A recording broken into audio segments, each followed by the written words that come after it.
Hi friends, welcome to Chandras kitchen. இன்னைக்கு நம்ம ஒரு சுவையான பூண்டு குழம்பை எப்படி செய்யறதுன்னு பார்க்கலாம் வாங்க.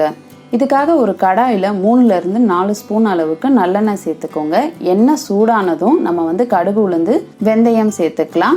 இது கூடவே ஒரு 15 பல் பூண்டை சேர்த்துடலாம். ஒரு கொத்து கருவேப்பிலை சேர்த்துக்கலாம். இப்போ இது எல்லாத்தையும் சேர்த்து நல்லா வதக்கிடுங்க. நான் பூண்டு ஒரு 50 கிராம் அளவுக்கு ஏற்கனவே குக்கர்ல வேக வச்சு மிக்சியில அரைச்சு வச்சிருக்கேன். அதை நம்ம இடையில சேர்ப்போம். இப்போ நம்ம இந்த பூண்டையும் கருவேப்பிலையும் வதக்கியாச்சு. இது கூட ஒரு வெங்காயத்தை சேர்த்துக்கலாம். சேர்த்துட்டு நல்லா இதை வதக்கிடுங்க. வெங்காயம் ஓரளவுக்கு வதங்கினதும் நம்ம ஒரு தக்காளி பழத்தை கட் பண்ணி இதோட சேர்த்துக்கலாம். சேர்த்துட்டு இப்போ இது ரெண்டுத்தையும் நல்லா வதக்கிடுங்க.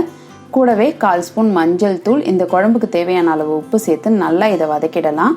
வெங்காயம் தக்காளி நல்லா வதங்கும் பொழுது டேஸ்ட் சூப்பராக இருக்கும். இப்போ நம்ம ஏற்கனவே 50 கிராம் பூண்டை வேக வச்சு அரைச்சி வச்சிருக்கிற விழுதை இதோட சேர்த்துக்கலாம்.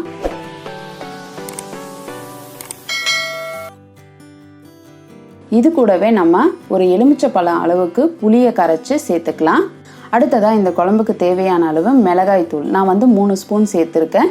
சேர்த்துட்டு இதை நல்லா கலந்துடுங்க. இந்த குழம்பு நல்லா கொதிக்கணும். நம்ம பூண்டை அரைச்சி ஊற்றிருக்கிறதுனால இந்த குழம்பு ரொம்ப நல்லா இருக்கும், ரொம்ப டேஸ்டாகவும் இருக்கும், உடம்புக்கு ரொம்ப ஹெல்த்தியும் கூட. குழம்பு கொதிக்க ஆரம்பிச்சிடுச்சு. மிளகாய் வாசனைலாம் போய் ஒரு நல்ல வாசனை வருது. இப்போ நம்மளுடைய சுவையான பூண்டு குழம்பு ரெடி ஆயிடுச்சு. நீங்களும் இந்த பூண்டு குழம்பு உங்கள் வீட்டில் ட்ரை பண்ணி பாருங்கள். ட்ரை பண்ணி பார்த்துட்டு உங்களுடைய ஃபீட்பேக்கையும் கமெண்ட்டையும் எங்களுக்கு சொல்லுங்கள். இதே மாதிரி இன்னும் நிறைய ரெசிபிஸ் வந்துகிட்டே இருக்குது. இதுக்காக நீங்கள் செய்ய வேண்டியதெல்லாம் சந்திராஸ் கிச்சனுக்கு இது வரைக்கும் சப்ஸ்கிரைப் பண்ணலன்னா சப்ஸ்கிரைப் பண்ணிடுங்க. பக்கத்தில் இருக்கிற பெல் பட்டனையும் ப்ரெஸ் பண்ணுங்கள். நான் இன்னொரு சுவாரஸ்யமான ரெசிபியோடு உங்களை சந்திக்கிறேன். நன்றி, வணக்கம்.